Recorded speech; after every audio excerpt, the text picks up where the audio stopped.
Dark Game Chapter 9. This is the second to last chapter of the Dark Game audiobook, and this chapter is basically stating some information that was left out and some extra additional information from the previous chapters. This is a wrap-up of everything we've learned in the Dark Game book so far. We as people, we as the audience, and me talking to everybody who wants to learn from this book. This is the chapter I feel like is the most vital when it comes to information that you need to survive. I want you guys to understand that these previous chapters are basically, long story short, how I grew up from being an anime nerd to that average black male who has a little bit of street smarts, who dropped out of college and is trying to get his life back together. Alright, so first thing you have to understand is, before we recap on the previous chapters, I have to get out there that what gives me an edge over most anime fans, but also what gives me an edge over most people in general, is I like to hang out with people who are different. I had a best friend who was really different in every fucking thing in life. We disagreed on every other thing in life. The only thing that we had in common was anime. So when I went through the process of chapter 1, hyperbolic time trigger, chapter 2 was Zotsuba training, where I got gaslighted by specific enemies, by specific exes in the previous chapters. This leads up to the current chapter, when we had an epidemic when it came to me and my development. And it wasn't my development, it was the surrounding of my environment trying to make sure I had no development. And that's already been stated in a previous video. What was going on was, so here's the thing, I had a lot of stuff to fall back on when it came to this whole cosplay shit, this whole convention shit.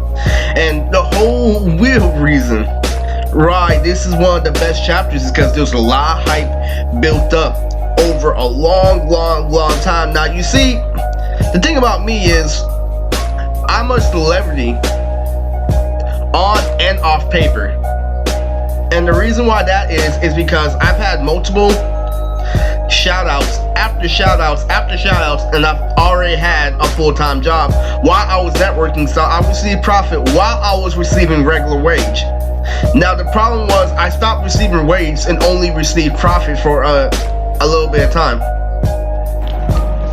What happened is, the company I was working for lost interest, lost followers, it lost a whole lot of shit that had. Basically what happened was, there was a new foundation that was made for the company, where it went from something that was basically very like complex to something watered down for children's minds. And the reason why that is when I first started doing this cosplay shit, I did not expect cosplay to be the thing that made me skyrocket when I became famous, because it was the last thing I would expect, because I do a lot of stuff for anime. If you check on my channel, I do AMVs, I do a whole lot of shit with anime, and cosplay was the very last thing I thought I was gonna get famous for. But what happened was this: they had a lot more in mind than I knew it did. Now, when I did what I did the very first time, when I blew up at Fanime, people were wondering why it wasn't consistent that time, and I had to say that it is because it was a one-hit wonder is the reason why it's not happening at a continuous basis. So what happened was, I've proven that even though that we can't always have that inappropriate behavior, that we can still make the best out of a con, and nobody wanted to believe me. And so, and how this ties into the current chapter of the Dark Game book is, I was supposed to have a date with this one girl, I was supposed to go with this one girl, but I'm forgetting that these people have the same mindset. When I was in junior high, back when I was an anime nerd, back when I was going to the mental hospital, back when I used to do that shit, back when I used to be a socially awkward nerd, that's the mentality they have. They just happen to be my age. They just happen to be, you know, my age and have a love for anime. Me, I grew up in a public school where I saw a little bit of everything, and these people are one-dimensional. It's like, okay, basically these are people who accepted being nerds. You see, there's a difference between a nerd who tries too hard to fit in and a nerd who accepts being a nerd and only hangs out with other nerds and doesn't gain social skills and wonders why he can't get pussy later on in life. Now, the thing is, that girl had that same mindset that I used to have when I was in junior high. And I'm like, this didn't work out because what was going on is she was having mental breakdowns because I was going to look better than her during our collaboration, so she called it off, and ever since then it added on to a running gag that, oh, I can't get a girl unless I gorilla her, when in actuality these girls have no social skills and they're jealous of me, and that jealousy turns into hate, and then they start plotting and scheming. But that wasn't important. What was important was she wasn't the main focus. I was training hard for something else. I was always training hard at these conventions because I realized everything I could do now. So the reason why this is the best chapter is because there's a lot of heat awaiting my next performance because I was going so hard and I had consistency. The biggest problem was learn the harsh truth about life through this Dark Game chapter. What happened was, when I finally got my performance out, the other side of people did not want to admit that they were wrong, because the problem is, you can mistake me being a try-hard jock that can only show off in specific cameos. This is what they think it is. You see, they confuse my performances at these conventions for me showing off and being the jock that I couldn't be in high school, when in actuality I did this shit to gain and boost my followers, because I was on my way to get everything with my entrepreneurship on paper. I was on my way because what happened was the conventions gave me extra clout, they gave me extra followers, so no matter what I did, I was going up, and that was the main problem. They stopped that process, and what happened was I worked hard, and when I finally got the video on YouTube, before the algorithm got out, when I posted the slideshow of the convention, they got automatic dislike because of the main factor that this isn't me. This is something that I do without trying. This is something that I don't put my whole emphasis, but they want to put the emphasis on the woman, and they want to put the emphasis on the sexual content, but they don't want to put emphasis on the hard working art that I put in it, and they're trying to pull this whole autism shit like, oh, this is self-explanatory, you're a nerd just like us. I'm like, no, I've stated this in so many previous chapters. That is because I used to be a nerd, is why you guys can't get over on me, but the main factor is they can. There's something I learned in life. It's not the person who has the most skill, it's the person who's willing to dive in the deepest dirt in order to win. What these people do is that they hack my system. They hack it so fucking much to the point where I can't text a girl. They've always done this. You see, I've always had side bitches that were over me while I was on my way to go see another bitch, and that was the problem, you know? It's not just nerds. I know hood bitches know how to hack too. They always hack, they always fiend for power, they always do this and that. They try to, you know, make sure you only have one option because they don't want you to go away, and that was the whole fucking problem. And the thing with this girl is, if this girl would have came with me, it would have made my clout way better, but the problem is, she's not going to cooperate because she has the mind of someone who used to be socially awkward, who can't have any friends at all, you know? And the main thing with this chapter, what you guys have to realize is, you have to understand where I'm coming from as a whole. These is additional information to know that I do have feats on paper. Why? Because I've done music videos for local rappers in my area. in person. I've had receipts. The only thing is I don't have it all the way up there. And when I was gonna get up there, this guy supported me in my dream is where it all came crashing down. You see what happened was I had to learn how to let this cosplay shit go. Because it was something I already surpassed when I was in junior high and when I was in high school. That I cannot keep going to these conventions because these are for people who haven't had those social skills at all. When I have a family already, I already have dysfunctional families already, I already have a great view on life, you know, I've already lived a full life, you know, it fucking sucks, but, and I wasn't gonna resort to hacking in order to get my way, you see these, but hey, there's nothing you can do about people going in, the only thing you can do about it is keep on, you know, pushing, because the thing about hackers and what they don't get, this is an insider, already knows what you're doing 24/7. So if you're constantly doing illegal activity, hacking into other IP addresses, it's not gonna work for very long because they're eventually gonna catch on. It's a bug and it follows you, you know? So the thing is yeah, they get their karma and shit, but these are people who I have to work with. Yeah, they can do all that childish shit, but the problem is I can't build a foundation of business with people like that. And that was the whole thing. So that was some additional information that you have to know.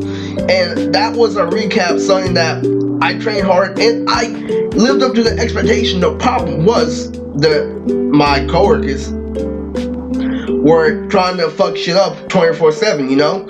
And I've always had this functional entrepreneurships with people who didn't trust their coworkers. They had a mindset of scarcity when it came to people who they recruited. They recruited people who they feel like were irreplaceable. You can't do that when you start a business. Just letting you guys know, this in general, this is a rule. You can't start a foundation. You can't start a basketball team with people who aren't willing to cooperate. And the best part about this chapter is you have to understand that this is just a little token. The rest of this chapter is just going to be a little bit of tokens here and there about what I learned, you know, a little bit. Back when I used to be a try-hard gangster, I used to like be so jealous of the guys who had girls with the, you know, the best bodies and the most beautiful faces. But the problem is I realized those girls just use them for clout, and that happens a lot. But when it came to this specific situation, this girl, I texted her and I blocked her and she still hacked me. And this girl was hella fucking fine. I'll fuck the shit out of her, but the problem is she was giving me attitude, and she called her nigga on me, and her nigga answered her phone. I'm like, who the fuck is this? He's like, stay away from my girl. And he was stuttering and shit, and I was all like, shut the fuck up. He's like, hey, she don't want you, she wants a real nigga. I'm like, if you were a real nigga, you would have already pulled up to my house. And then she got hella mad because I just revealed her man for being a pussy and shit. You know, this happens all the fucking time. But that's just a token you want to understand that. Another thing I was famous for is I was famous for making commentary videos about this little shit that I went through in life. And there was this one girl I went to community college with who went out with a former partner of mine. And the thing is, I started talking to her, and she treated me like I was a little kid in college. Like, oh, it's okay, I accept you for who you are. And a lot of girls try to butter people up this way, like they're your mother and shit. Well, like, yeah, I want to suck in your tits, but not in that way. What happened was, after I get big from blowing up at that convention, this girl wants to slang it in my face that, yeah, you may have became an internet celebrity, but you have nothing on paper, and you have no friends.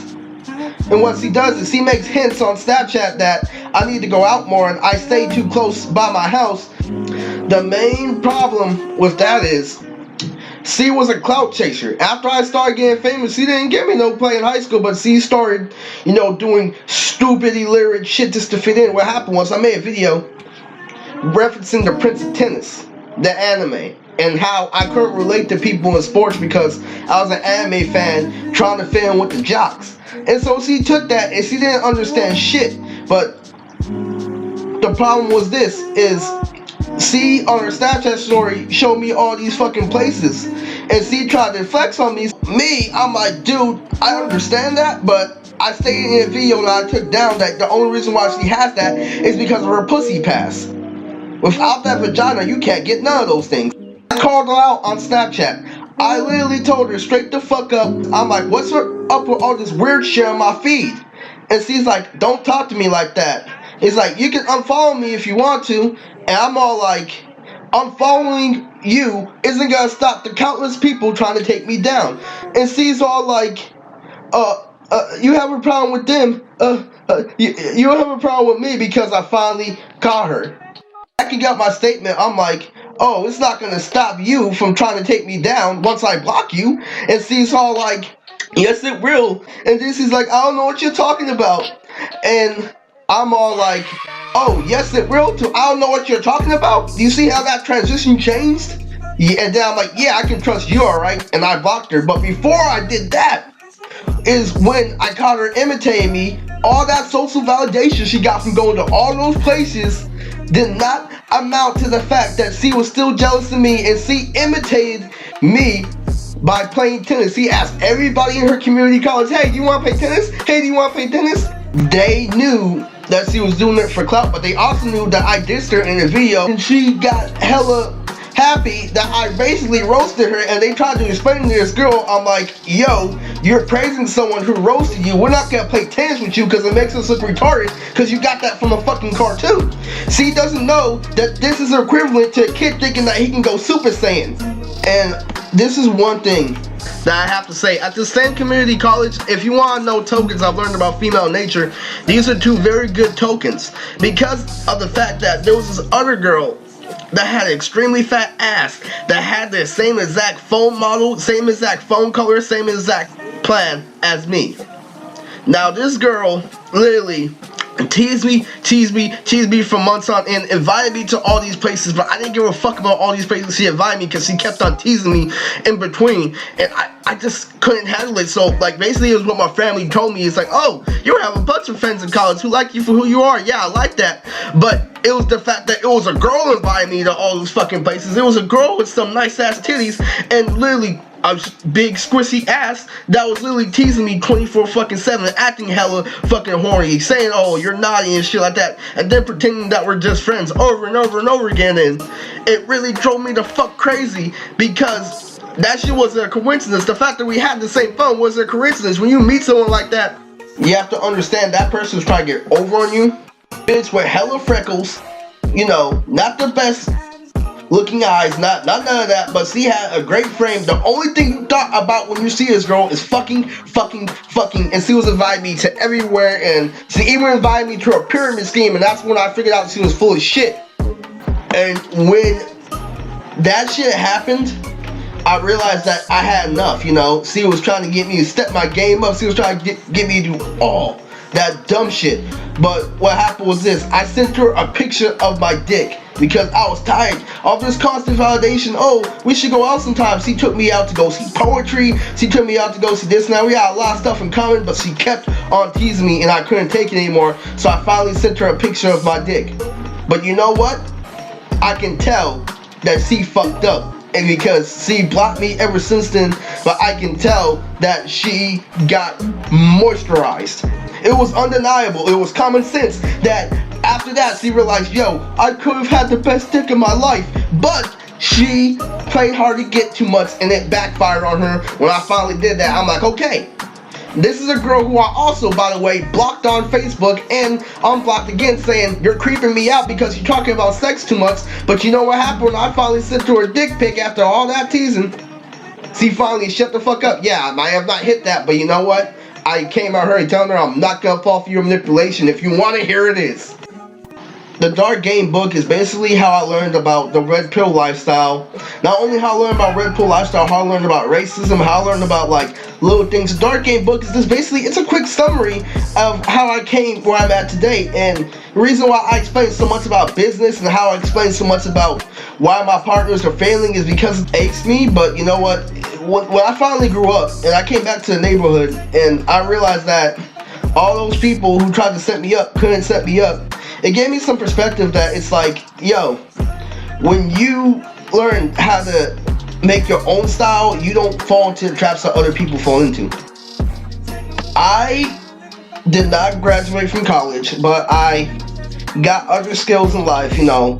I took multiple lessons from multiple people who did go to college, and it gave me perspective, and I got to get my own little style. And like I say in the beginning of this chapter, that's where I'm at today. I'm currently getting my life together, but also the Dark Game chapter 10 will conclude a whole lot more information that didn't need to be said in the previous chapter. This chapter of the Dark Game book lets people know that, this is how everything came into place. This is how it ended. This is how you have an idea that comes together and then it crumbles, it falls. And the reason why it crumbles and falls was not because of your fault, basically. Not everything is your fault in this world. Some of this stuff is, but, this is something that only experience, with slowing down and understanding what happened over time can do. Now, this is chapter 9 of the Dark Game book.